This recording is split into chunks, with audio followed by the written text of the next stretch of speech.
Welcome to the Astrology Star Sisters Talk Over Tea.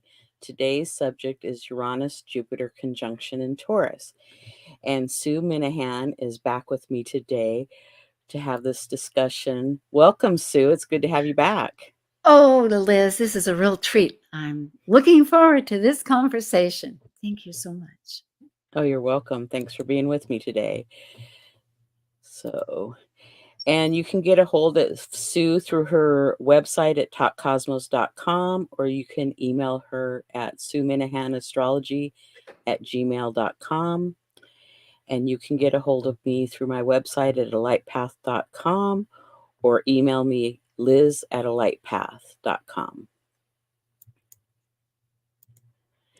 And today's subject is the Uranus Jupiter conjunction, and this chart is run here for Seattle, Washington, because I'm near Seattle.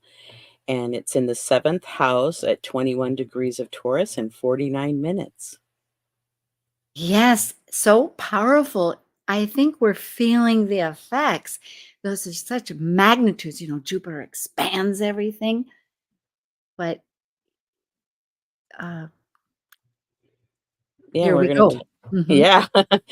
Uranus rules Aquarius and the 11th house in astrology. The god of the sky.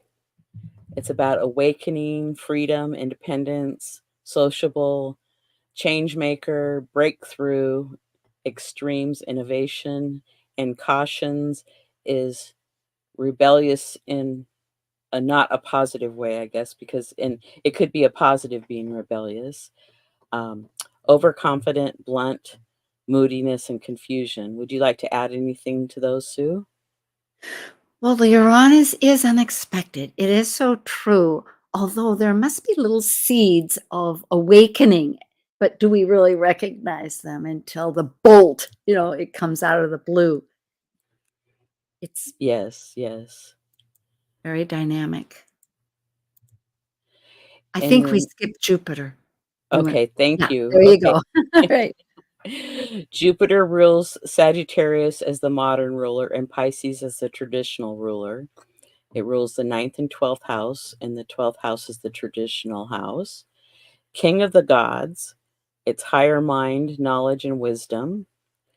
It's about expansion, abundance, blessing, success, search for truth and meaning, good fortune, luck, hope, magic, and wisdom. And the caution could be lax motivation, lazy, excesses, overindulgence, and not practical.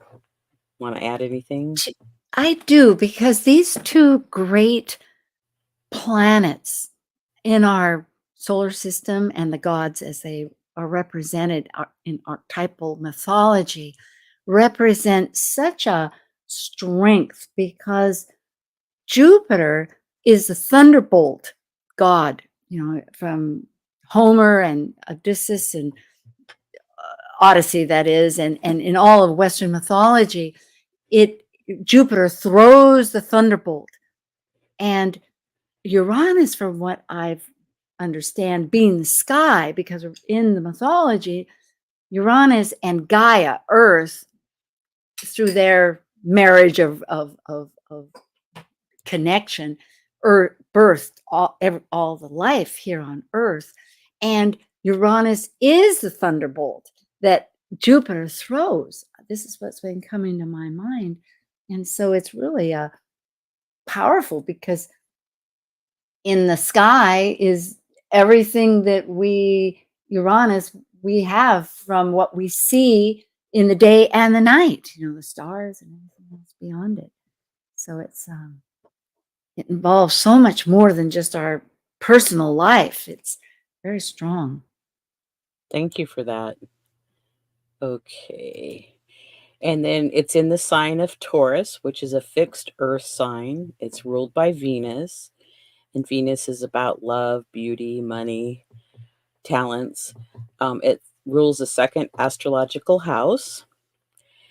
And Taurus is practical, dependable, devoted, reliable, grounded, um, about resources, personal income, and talents. And the caution is stubborn, materialism, overindulgence, possessive. Would you like to add anything to that, Sue? Well, indeed, because caution also represents shadow. There's always, with anything that's lit up, there's going, which is the what we see, there's going to be the backside of it that isn't seen. So Taurus is so involved with our possessions and our values and resources that it can get fixed on that. What you see is what you get, rather than seeing the what the values are behind it that made that value come about. So materialism is wonderful. That's what we live with. Our feet are on the ground. Yet, like King Midas, you don't want everything you touch just to be for gold. You want that heart, that love of Venus to come through and give it some beauty, and give it, A nice balance. yes, of recognition. And I think when it comes to have Taurus be in these signs is so amazing, because Jupiter makes everything big. It's the biggest planet in the universe. And all of the planets combined could be stuck into Jupiter. It's so huge. And of course, Uranus rotates on its side and backwards. So it's totally alien in how it works compared to all the other planets, meaning that just by their physicality, which Taurus is very concerned with, right? The material, the reality, those two planets represent everything that we think of them as. So here we're really concerned with what is valuable, as you said in your part, and what's practical, what can we do, but yet it'll be intriguing to see what the charts represent, right? What do Yes. the charts say? And Uranus and Jupiter meet up every 13 to 14 years, which begins a new cycle. So we have this new cycle beginning on the 20th of this month. The last Taurus Uranus Jupiter conjunction was May 7th of 1941. So that's a few years ago. Should we And discuss that before we go ahead? well, we're going to look at the chart here in a Oh, minute for okay. that. Yeah, So I'll just finish this slide and then we'll go to great. that. All right. The last Uranus Jupiter conjunction was Aries and Pisces because it had a retrograde motion. And so it met up 3 times, the last one. It was in Aries on June 8th of 2010, and then it was in Pisces September 18th of 2010, and then again in Pisces on January 4th, 2011. And the next Uranus Jupiter conjunction will be September 8th of 2037 at 23 degrees of Cancer. So here is the last Taurus Uranus Jupiter conjunction, May 7th of 1941, and this chart is for Seattle again because that's near my location, so that's what I've been using is the Seattle locations. And this conjunction is in the 7th house of relationships. So we have these relationships going on. So what did you want to talk about with this, Sue? Okay, remembering about the year 1941, we discussed a little bit with ourselves, and also just to expand on that, because it is the only one that is in Taurus, because every 13, 14 years, as you say, bring up that they do conjunct, and yet this one is in Taurus. And it's been brought to my attention that there's fewer in earth signs and in Taurus than there would be in Aries, for instance, or other, such as the last one that we had just 12 or 13 years ago. But and in history, we look to what was in the past to understand the future or the present, right? But there's differences, of course, because it is this cycle of connections that do shift with what they're connected with. But looking at that chart, understanding that, yes, they're both in Taurus and they're both ruled by Venus. But what would be significant then is that, okay, looking at its survival, look at all those planets that are in Taurus. Now, granted, there's still, it's pretty widely spread out. There's planets in everything from Capricorn over there to Libra, unlike the one right now. But it is survival. And you think about 1941, you brought up that the mean average income was 60% less than what it had been prior to the Depression. Great Depression. That was when the stock market crashed back in 1929. So that's like 12, 13 years that through the Great Depression of all the 30s. And so people were very much on that shadow side of survival, how to make your resources function. And that's not necessarily where we're at right now exactly. And then also there's that square of action with Mars because later on there was that World War II that was happening, but we weren't affected in the United States until Pearl Harbor in December 7th. But yet you could see that half a year earlier, there was this, on the shadow side, aggression and action from an exterior force that was looking, because action is, for Mars, very personal. It's their own action against somebody. And so in this case, it was not a Exactly. collaboration. And, it's like the war was going on because the war started in 1939 in September. So it was going on. So we as the United States were the observers. And there was a lot of unemployment in the United States at that time, about 25%, they estimate. So It's significant. Yeah, that's a lot of people.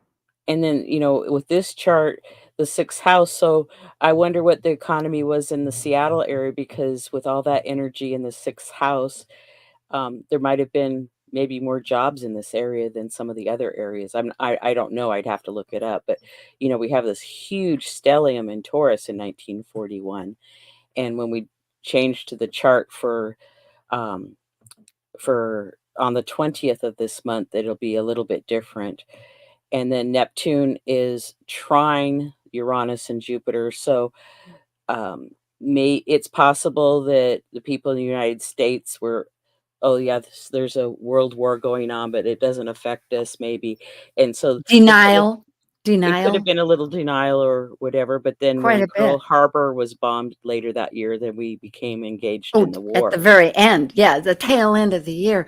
And I'm thinking too about food because during the 30s, the Dust Bowl, Oklahoma, there was such famine and such poverty of resources. The bread lines were enormous. And of course, Taurus represents food and Mhm. being confronted with that.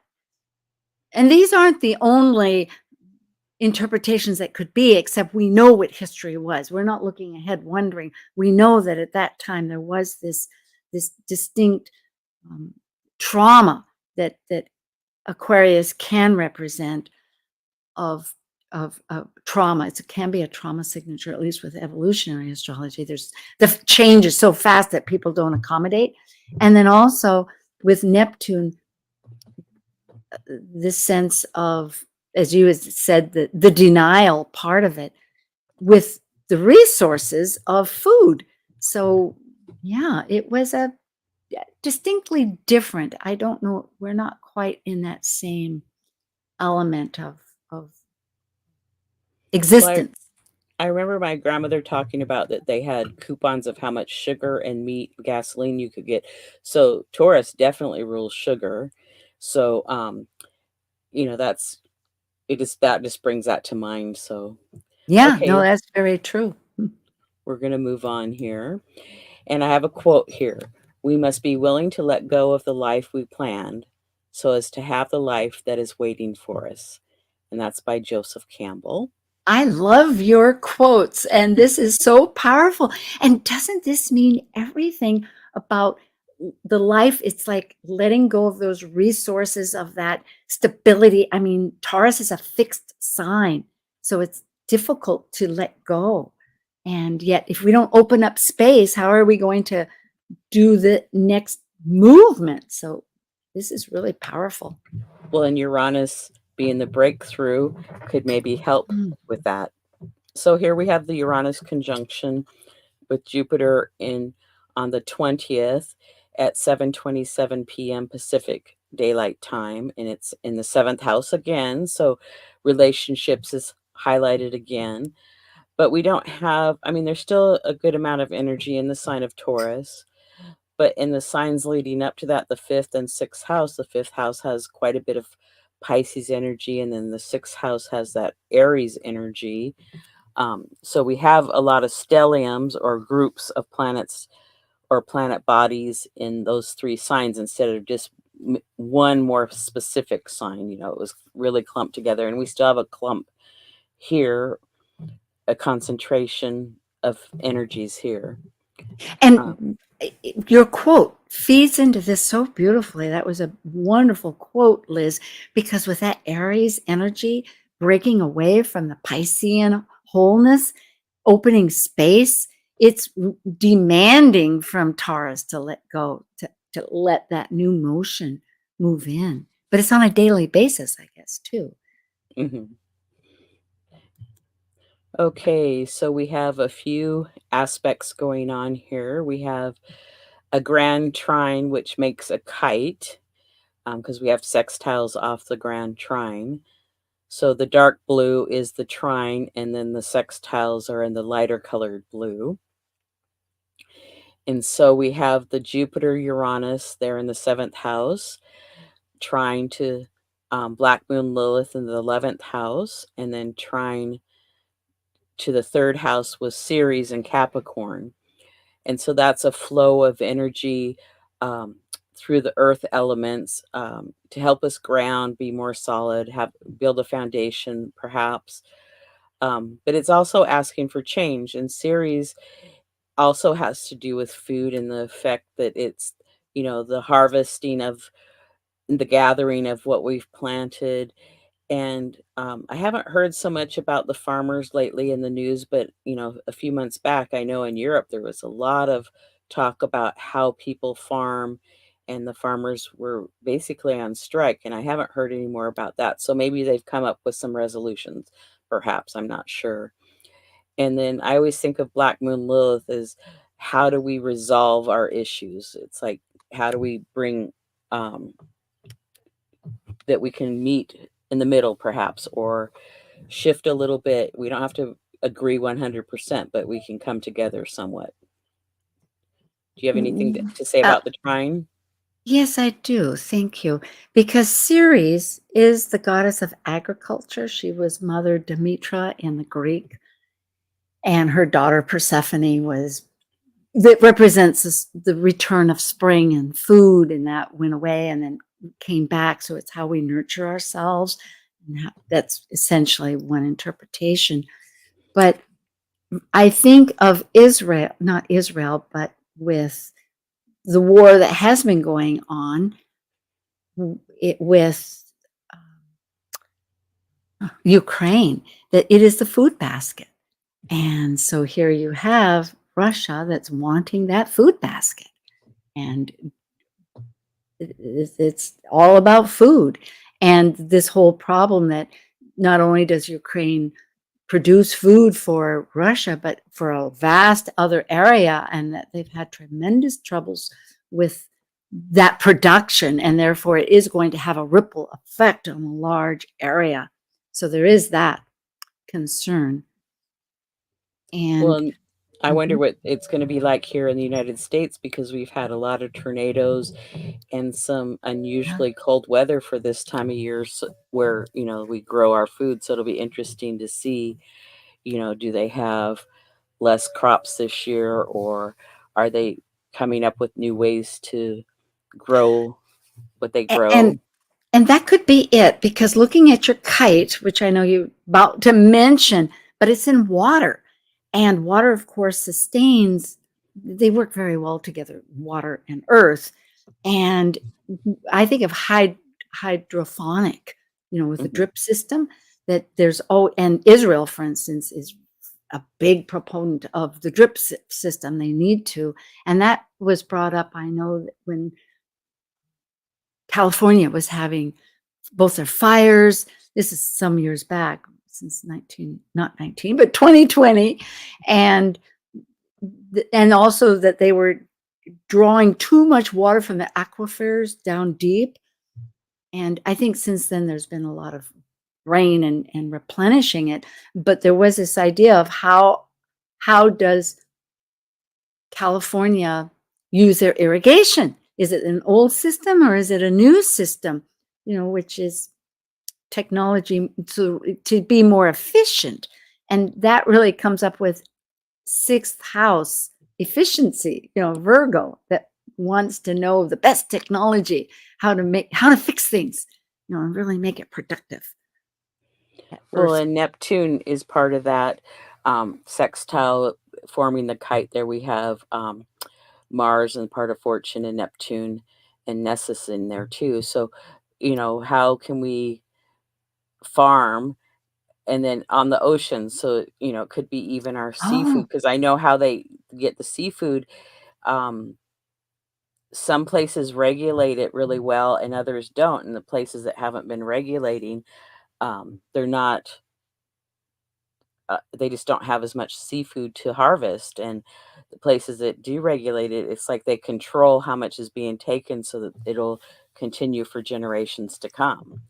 oh So boy, Liz. Yes, and the moment you brought up ocean changed my whole attitude here. Yes, because the ocean is paramount these days with our whole climate change, whether the temperature is coming up or whether the ice caps are going down. Is this total rebalancing of energies? And those two planets in themselves, right around the part of fortune, which of course we're working towards, aren't we? I mean, part of fortune is that area is our vision, activating vision. So how are we going to do that? That's always in a kite. Isn't that really the struggle? Like, how is that all fixing? Is the opposite of, yes, yes. So um, I would say that there'll be some progress made in a positive direction, even though Uranus, it's like it's kind of the last thing you expect, and Jupiter makes it big usually. So, how does that work? One of our watchers has written in that they have Uranus conjunct Jupiter in their fourth house, so of home. So it's like it would be interesting to talk to that person. Like, have they had to move a lot, or um, that would be my one question. But it will be with this conjunction, it'll activate theirs whether it touches it directly or not. So they'll be yeah, feeling it too. So a good point. I'm so glad that right there, that unexpected input, which we could say, and the whole philosophies of, that's the other part about Jupiter, is your philosophy. Like, maybe it's really a time to remake what one sees as their root, because the fourth house is their root and their yes, foundations. Yeah, so or a thank lot of you. changes to the foundation of their life. And sometimes that can be easy and sometimes it's not so easy. It can Yeah. go both ways. And I'm glad too to have the personal input, because we're talking more on a mundane world situation, but we all have it in our charts. It's moving and shaking, adjusting us. Well, and that kite points to the fifth house of creativity, joy, and fun. So, and even children, perhaps. So, maybe some young person's going to come up with some innovative idea to help us in the future, which would be amazing. I love that. Yes, that's a good point. And also the playfulness of it, because fifth house is very playful, you know, Hmm. with it. And it helps remember that we bring options up, playing and trying to put the puzzle pieces in different ways. And of course, breaking down some of the barriers Yes, and absolutely.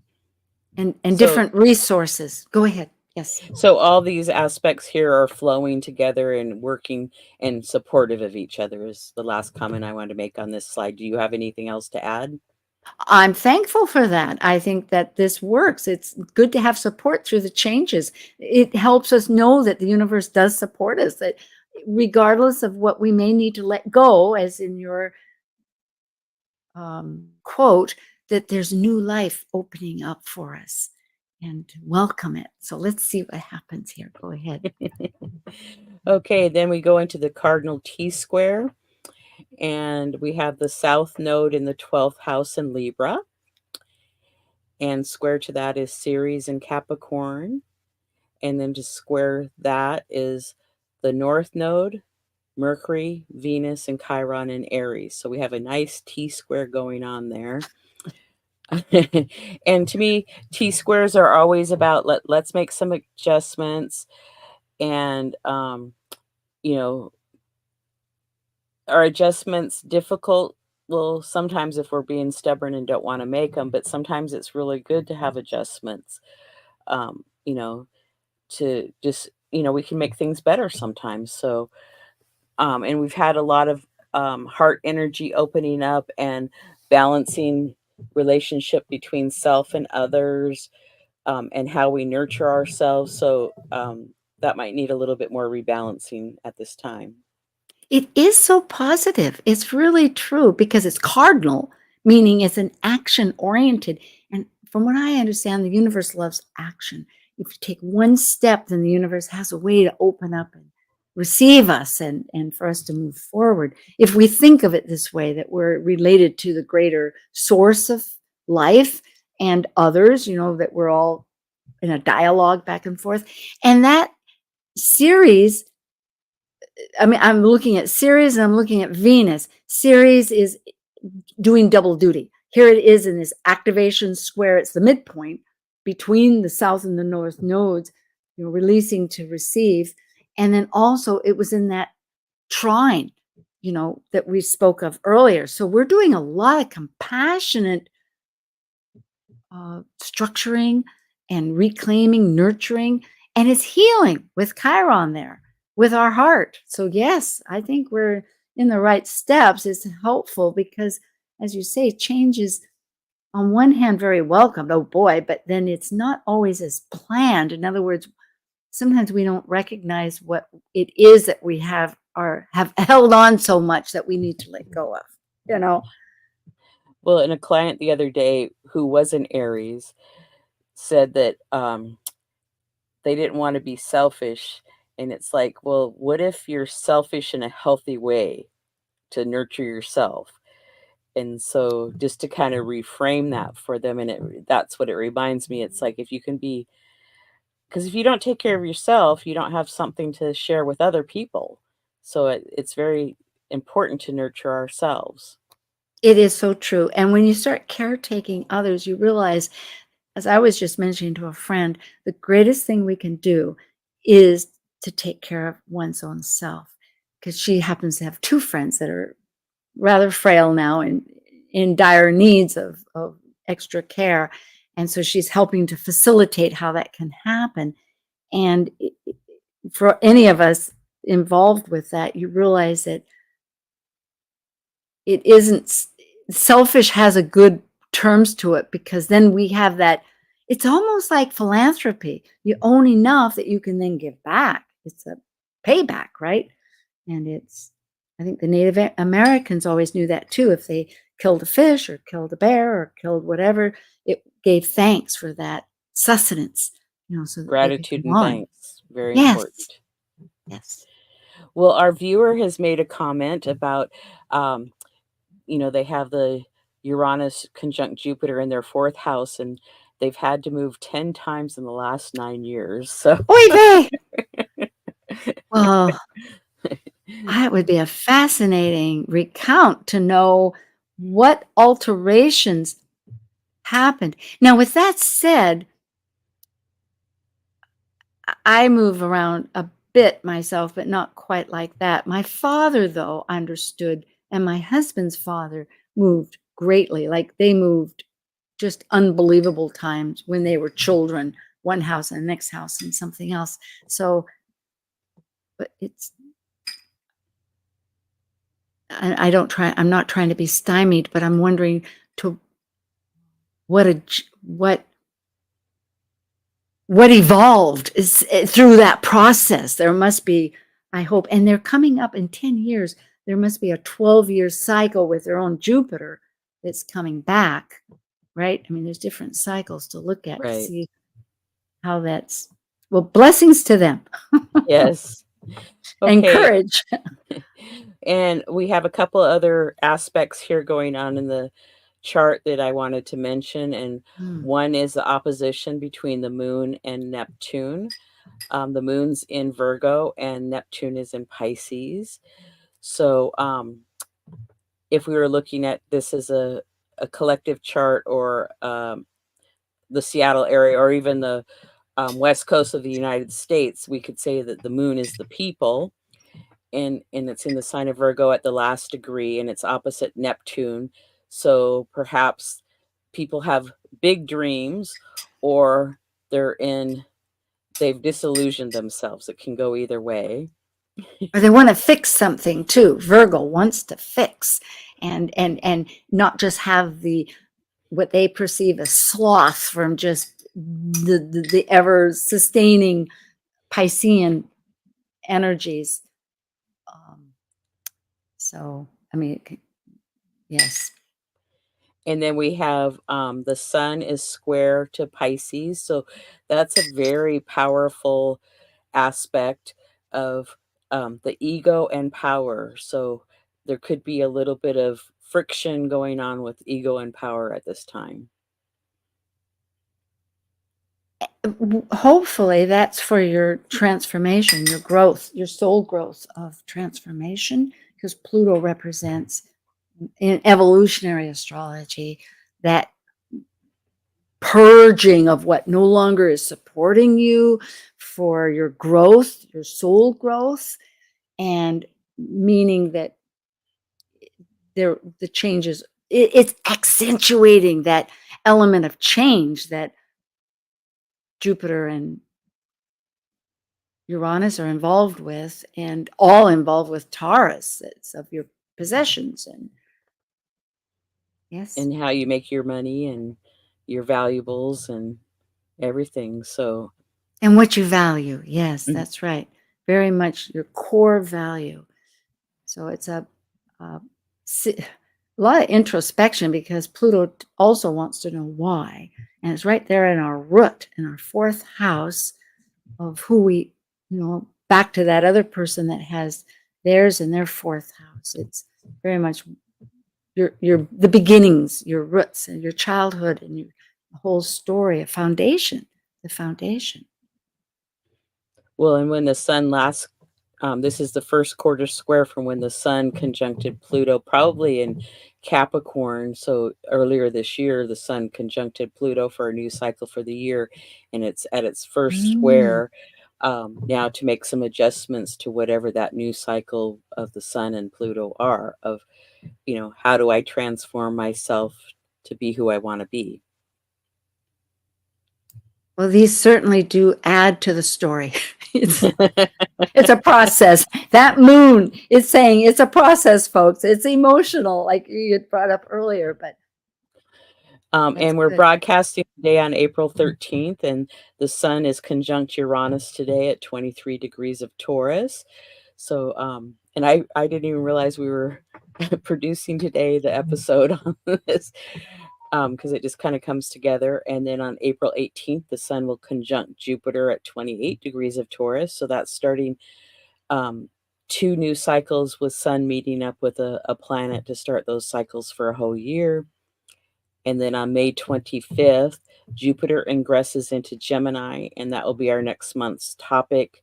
And I believe Venus ingresses really close to that time, and we're going to add that to our topic too.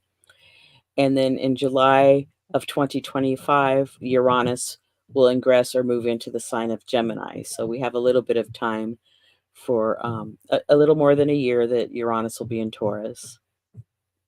Well, Liz, thank you for commenting on these. I'd like to just focus on April right now, if we can, because the fact is that they're in late degrees, the third decan of Taurus, Taurus.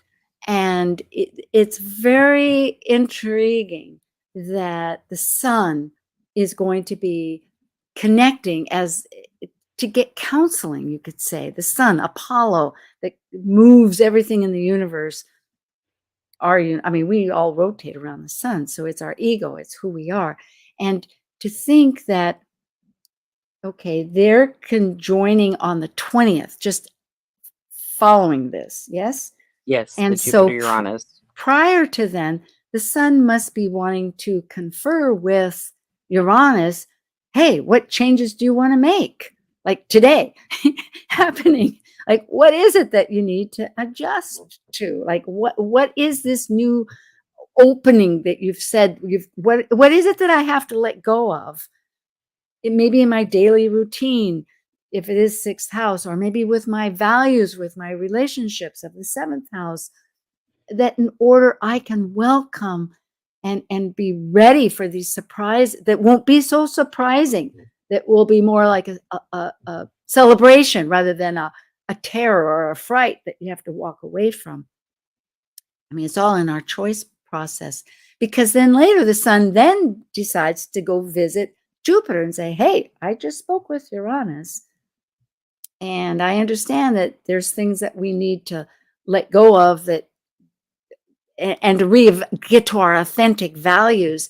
And here in Jupiter, it's like, what are you choosing to expand? What do we need to expand perhaps in our values and increase, so that, because you're going to have a big momentous conjunction here that will be lasting in some essence for another 12, 13 years before you go into Gemini and start sharing all this in some kind of vernacular conversation or words or stories or whatever.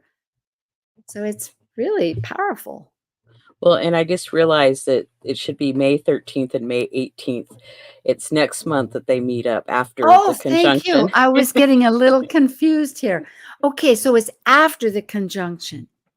Yes, Okay, so well, maybe very good then. Okay, and I didn't catch that either. But then again, we have Mercury retrograde right now, and Mercury's in Aries, and it's all of these things add up.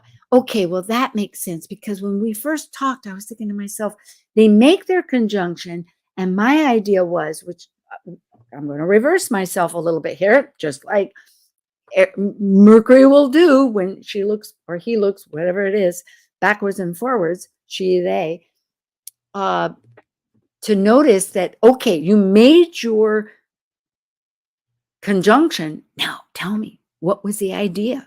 So the sun wants to know from Uranus, okay, you did this. Tell me what your ideas were. Like, what's the whole process of these changes? And then in Jupiter, what's my new philosophy? How am I going to reevaluate, right? yes, yes.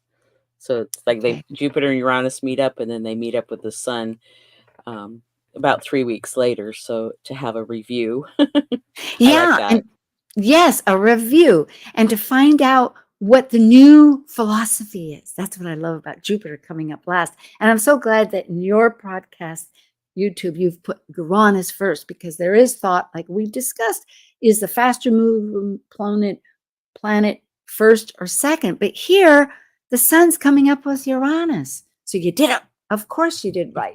Your intuition is spot on, as always, Liz.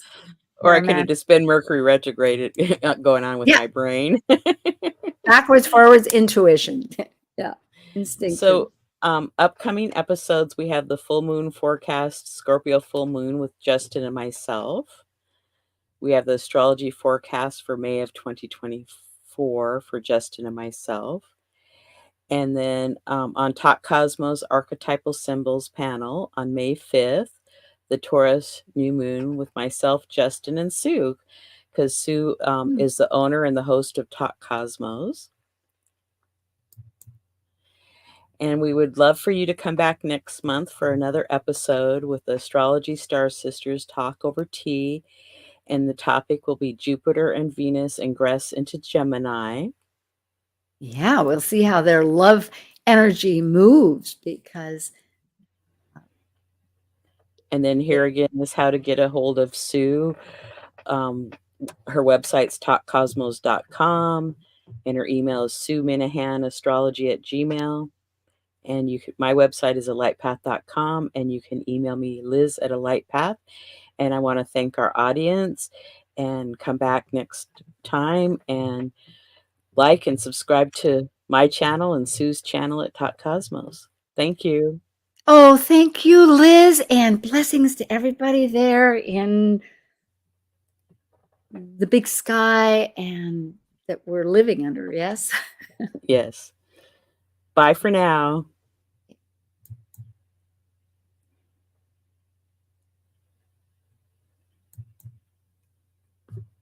And then